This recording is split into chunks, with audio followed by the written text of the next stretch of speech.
So today's the day. Rosalie the Volvo 740. Today we get it running. I hope so anyway.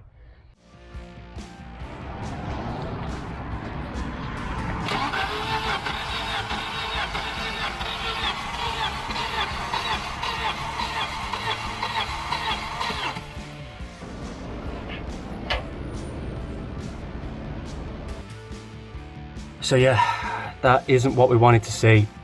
I mean, if it's enough to melt a piston, you can imagine what it's done to this aluminium. So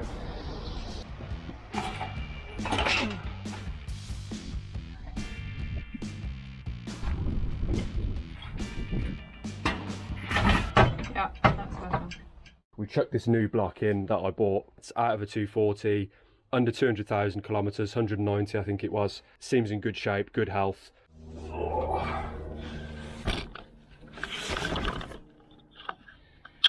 Package from the Netherlands. I wonder what it is.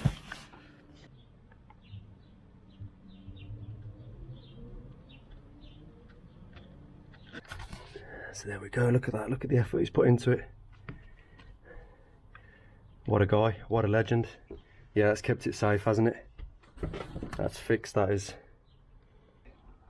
Well, it's just been on the bench or something, maybe it's just caught a couple of scratches, which obviously the gasket won't seal properly, but we'll see. We'll get it open, we'll get it out. Does need a little bit. He did say it would probably need a skim, but he said it wouldn't be majorly warped, but a 15 will just about go underneath it. But it's dirty on those corners. I haven't cleaned properly yet, so it would only just go under.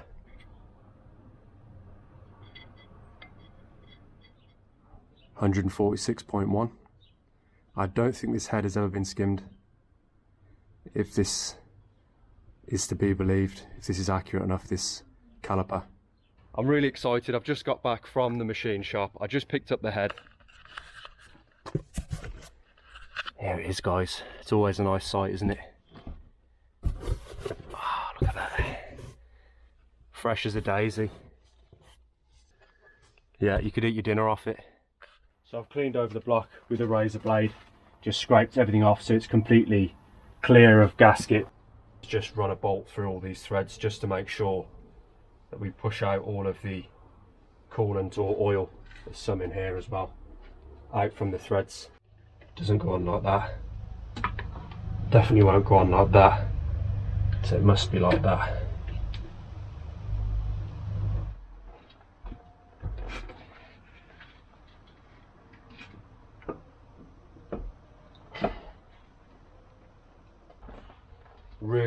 Really nice to see that now.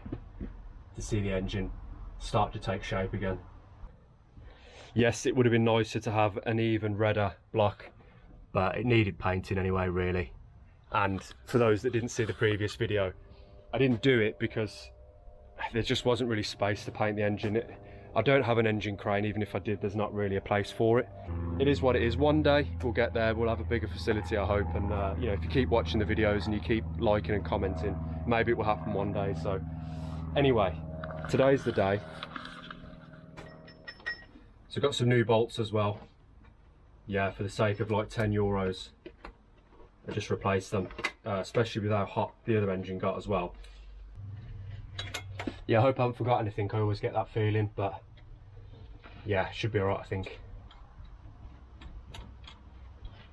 I'm pretty sure we did everything that we need to do. Yeah, this head's actually done pretty much 500,000 kilometers as well. Same as the original engine, so yeah, it's a 1997 it was made, so one of the last ever heads they ever built.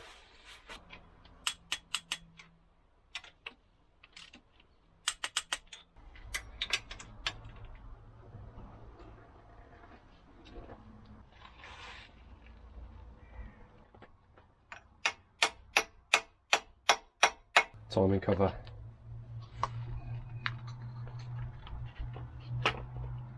So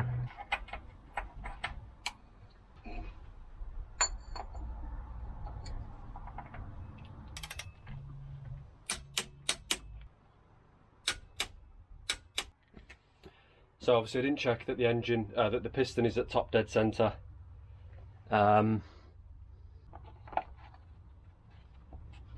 can put a screwdriver in the engine and make sure that the piston's at top dead centre, but I think an easier way, if we just put the pulley on, that's bang on. If we get these so they're bang on, they should be alright, I think.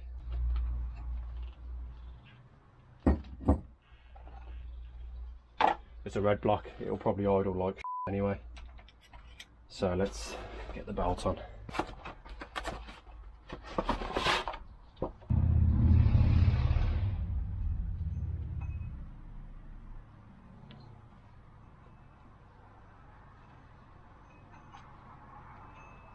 Start again. There. Straight over the pulley where it wants to be on the bottom. Didn't need to move it or anything like that. And then it should be a nice firm push over the tensioner, like so. Just take the tension off it.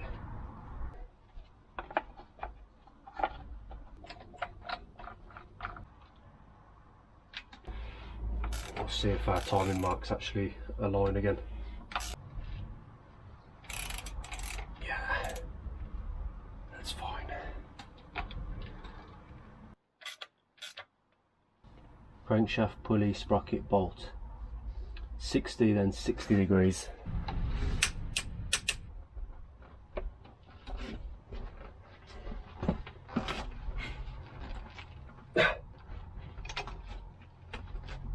At this point I think I'd like to see if we've got oil pressure.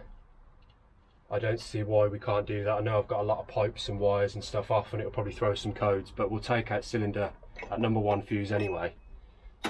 Not cylinder, number 1 fuse, the number 1 fuse for the engine control.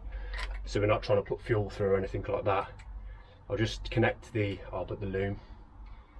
So now I've got to figure out where all this went. And I need a gasket as well, that would be a good start probably. Let's just go like this.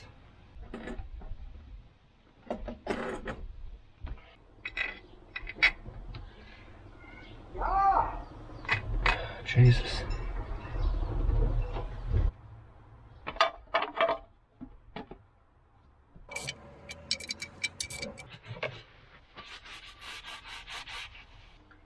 So I'll bung some oil in. And then we'll just crank it over and we'll just see if we get oil pressure before I put the exhaust manifold on and the leads and, you know, all that stuff.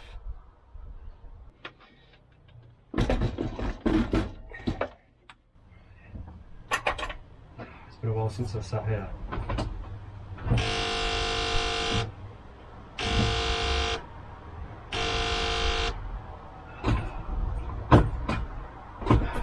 No oil pressure light.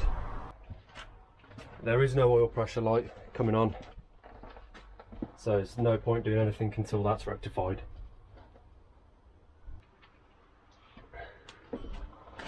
Just need to see about this wiring circuit. So yeah, I'm not sure why the oil pressure light isn't coming on, so I played with the wiring. I had to make some changes because I did make some mistakes. I had some connectors on the wrong ones. I actually was quite fortunate to have Elsa here, so I was able just to check where I was going wrong there, but that wasn't the issue.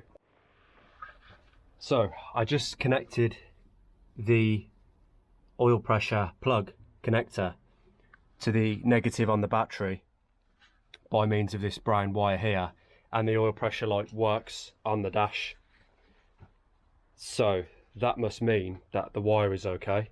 That's a relief. So it was just a bad sensor, so there you go, there's a bonus little thing that if you've got no oil pressure, you know how you can test for the sensor. Anyway, now I'm going to put the exhaust manifold on. Almost forgot, let's see if we've actually got oil pressure before I go to the trouble of putting the exhaust manifold on.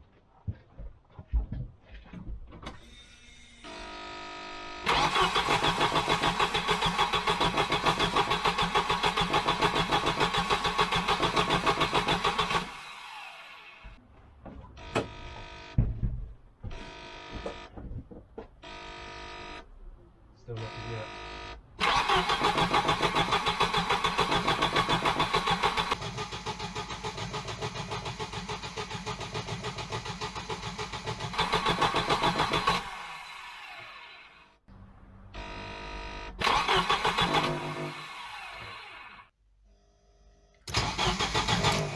There it goes. There it goes. Let's just see.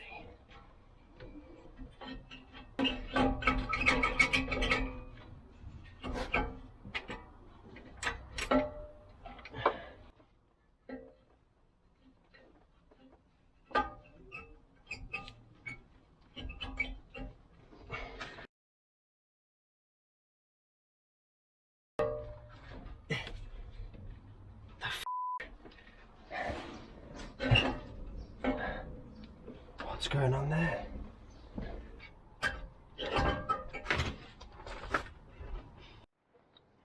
I can't get the exhaust manifold on. I can't believe it. It's always the last thing, isn't it? The last bit that you need to do, and then it stops you. It's a problem where it shouldn't be. So frustrating. So close.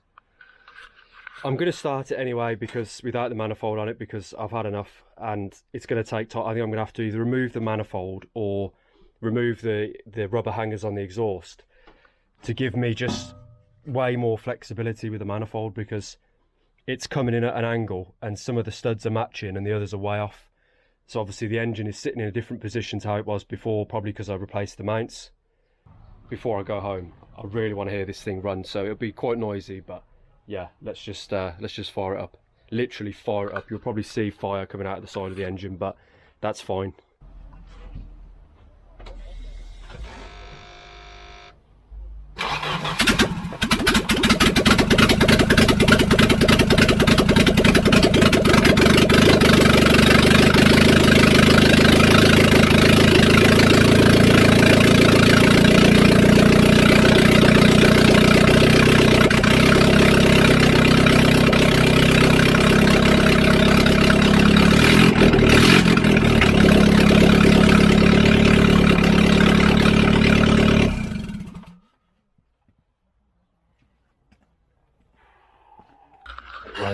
It runs.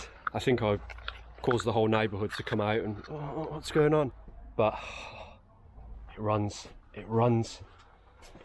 and it actually runs well. Obviously it's hard to tell with the noise if there's any sort of engine noise or things like that shouldn't be there, but it sounded okay. I couldn't hear any extra like metallic clanging, knocking, anything that sounded, you know, too rough in the engine. But I'm going to get everything built back up. I'm going to get the front end on, and yeah, I'm looking forward to getting some nice footage of it out on the road again, driving around. So, and a clean as well. I can't leave it without giving it a clean. The engine bay I'm talking about.